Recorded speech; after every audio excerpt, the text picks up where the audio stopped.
So here we have a 2024 Tesla Model 3. This one comes in the long range rear wheel drive trim level, stealth gray for the paint, black vegan leather interior. And then for the powertrain, we get the rear mounted electric motor, getting you up to 363 miles on a charge with this bigger battery here. To the front end here, we do get our LED headlamps, LED daytime running lights, and really liking the new design, especially in this gray. That refresh really does make a big difference, I think. But as you come to the side profile, it looks pretty similar to the outgoing one. But again, just like how they did the front fascia there. 18-inch aero wheels there. So we get those aluminum wheels and then the aero caps to kind of help with the efficiency there. So passive keyless entry, and by that I mean you have to take that card and kind of scan it, or if you have the app on your phone, it makes it a lot easier to get in and out. To the door panel here, you can see we have ambient lighting. This is how we actually open the door electronically, and if for whatever reason you lose power, you just pull up there. But one touch up and down windows on all four doors. Pretty good sound system on this one. And there's our power driver seat with power lumbar support. But I want to give a huge thanks to Auto Collection of Murfreesboro and Auto Pro Nashville for allowing me to review this Model 3 today. I'll leave a link below in the description. But if you're looking to find the best price on one of these closer to home, click on that second link down below. It takes just a minute to fill out your info, and I'll make sure the local dealers are fighting to get you the best price on whatever pre-owned vehicle you might be interested in. But space back here, it's okay. Seat back pockets are on both sides. Now I did have a Model 3 of 2019, and that was one of the reasons I upgraded to my Mach-E. It was just the space back here, having a kid. Not the best, but again, it's okay for what you get here. You do get the new screen on the back, which is pretty neat for the AC controls. You can fool with those. And then you also get the heated seats back here too, which is nice. And of course you can mess with the audio system, pull up your Netflix, arcade. Really neat for the kids. You also get two USB-C charge ports there. And the middle seat folds down. Bottle holders are here. But we do get basically the glass that covers the entire roof. No sunshade, but you really don't need it, as I've noticed in mine. And then you do have these hooks that come out if you want to hang a shirt or something like that. Well, let's make our way towards the back if I can get out of here.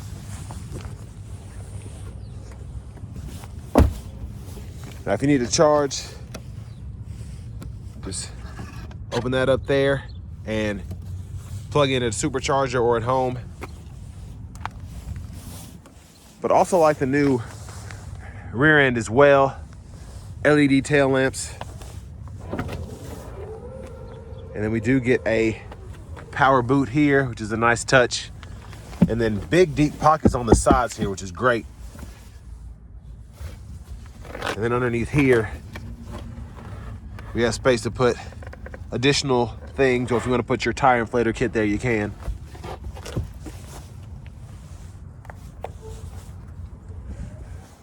But I'm trying to get through this as quickly as possible. It's 10 degrees out, so if you want to fold the seat down, just pull up here. Pretty easy to do on either side. Run longer objects through the front. Top tethers have covers.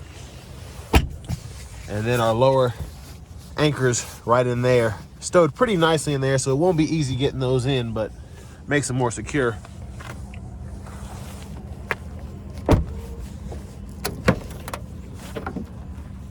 And then we do get a power front passenger seat here. Out of the glove box, we have our owner's manual there. And then we do actually have the window sticker for this one in particular. So y'all can pause anywhere you need to and take a closer look. Like the interior itself, it's very, very short. Not a lot going on, but you do get a lot with the vehicle, if that makes sense. Just not a lot of stuff the window sticker is saying. So sticker price for this was $43,880. See the specs there. And then if you're interested in the parts and assembly info, there it is.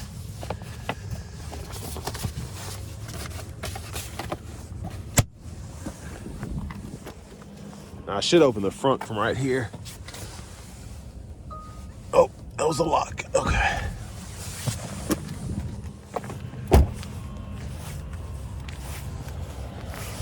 So we can pop the front there.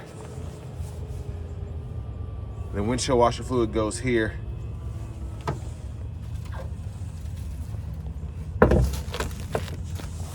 I feel like the front's easier to close than the outgoing Model 2. But here are all the specs on this one. So you're actually saving quite a bit on this vehicle as opposed to getting it brand new with only a little over 1,000 miles on it. Let's hop in the driver's seat. So new steering wheel, that's a nice touch there. I really like that. And there's the horn.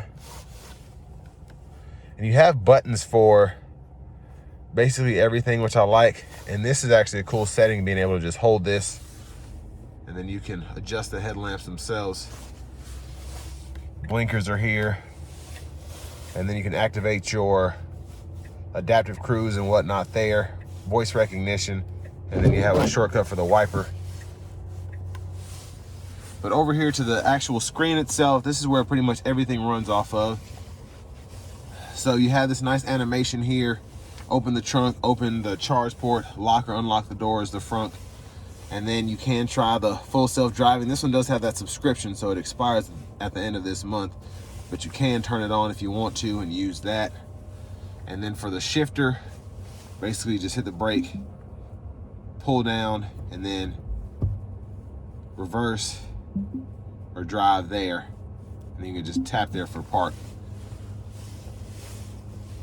Now here in the settings, you can see we have defrost, heated seats, and a heated steering wheel, which is nice. But then you can also go into the climate settings and pull all that up here. And you can cool them as well on either side. And then you also have the windshield de-icer as well. So everything's pretty self-explanatory. There's a lot going on. There's a glare a little bit, so I apologize. But we can set the auto, the direction of the air, and all of that there. And then you just kind of have to tap here to adjust that. And then music, we have that. Navigation system there. Pretty easy to set up your homework and all of that. And then the cameras. But here in the actual vehicle settings, this is where all the stuff that you actually control is. So you can fold your mirrors, you have electronic child locks, window locks, that glove box. Your windshield wipers are here. And then you can also turn the recording on or off there. Adjust the steering wheel there. Dynamics are here. But you all can pause anywhere you need to if you want to take a closer look at anything. But just a lot going on here in terms of just everything that you can use.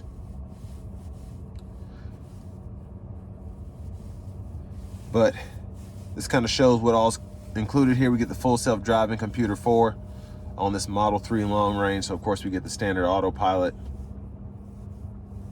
and just a ton of settings. And then here's where you can actually see your upgrades. So the full self-driving is what, $99 a month.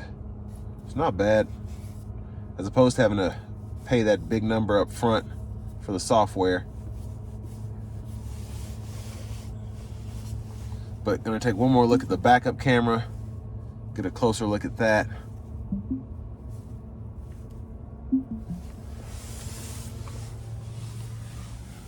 There's a look at the back from up here.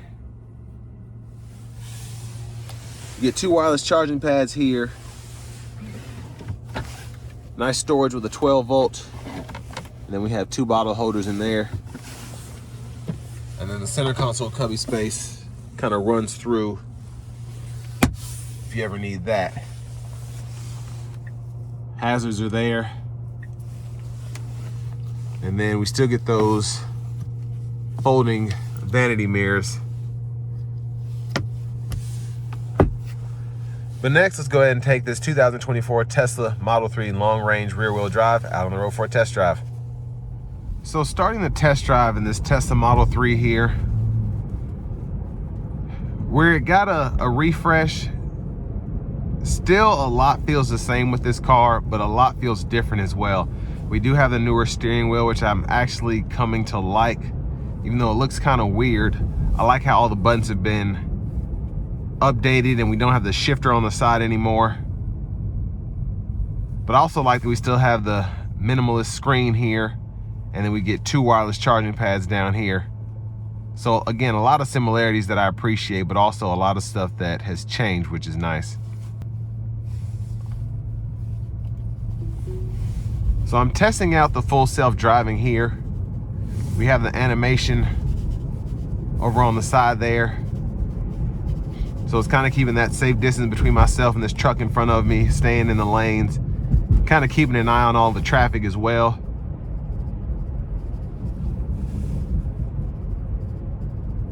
Now, where the Model 3 is very similar, this one being similar to the old one, still have that bouncy ride going.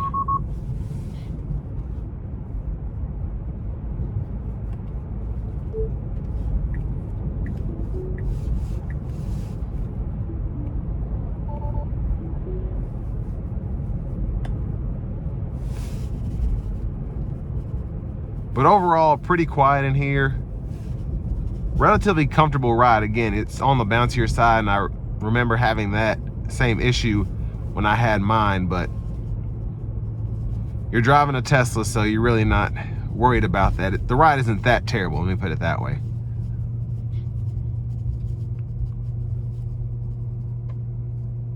So the car did all of that by itself. I didn't touch anything. And what's crazy is even with the full self-driving, this has almost like the mind of a human, in the sense that when the light turned green, the car started inching up, even though the car in front of me wasn't necessarily going yet. And that's just kind of funny in my opinion. But we're gonna take her on the interstate here and open it up. I expect it to be quick, but we'll see how quick it really is.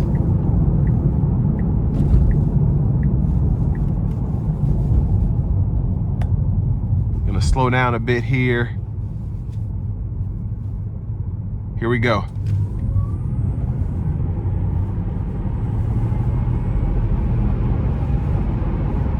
Of course, even the long range rear wheel drive model is super quick.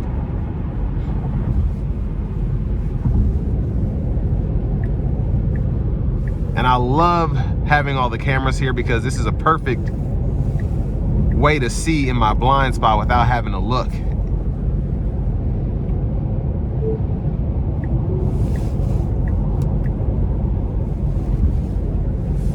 Now with the autopilot and all that, it doesn't necessarily know where I'm going, so it'll try and change lanes on me, which I don't like, but you can kind of go in the settings to fool with that. But when you turn the FSD on or off, and then you just have the auto steer going, I actually prefer the auto steer, just the lane centering and adaptive cruise, even really on any car, because I'm more attentive with my driving. I know where I'm going. I don't need the navigation for everything, so I know where I'm going down the road. I don't need the car to start getting over when I'm about to get off at this next exit.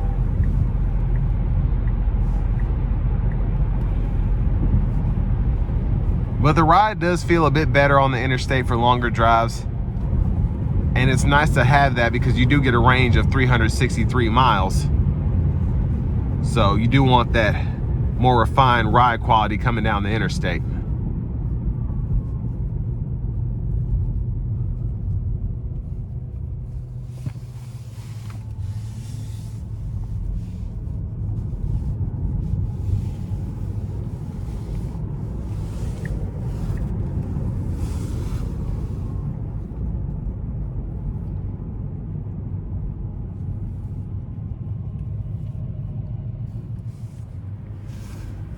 Now I want to give one more thanks to Auto Collection of Murfreesboro and Auto Pro Nashville for allowing me to review this Model 3 today. I'll leave a link below in the description. And if you are looking to find the best price on one of these closer to home, click on that second link down below Takes just a minute to fill out your information, and I'll make sure the local dealers are fighting to get you the best price on this or any pre-owned vehicle you might be interested in. But not the biggest Elon fan. This car is still pretty good. Drives nicely, of course quick, great range. You have access to Tesla's supercharger network. And I still like the car. Me personally, prefer the Model Y just for the additional space. And it still doesn't feel as roomy as my Mach-E, but that's just, I feel like, a better way to go if you're wanting something that just has a bit more space to it. Now again, this is a quick car. It's a fun car to drive, relatively reliable. And you know, you see plenty of Model S's and even Model 3s with 300, 400,000 miles that are used for Uber and all sorts of stuff. So it's again, a relatively easy car to maintain, relatively easy to drive. When I had mine, the only issues I really had were I get flat tires all the time. But everything else with the car was pretty good. And I had it for like I think a year and a half. Did a lot of driving with it. But I think if you're looking for something that, again, is pretty reliable, fun to drive, of course it has that cool factor, this is gonna be on that list. I feel like most EVs kind of are held to that standard anyway. But all that being said, this will bring me to the end of my review of this 2024 Tesla Model 3.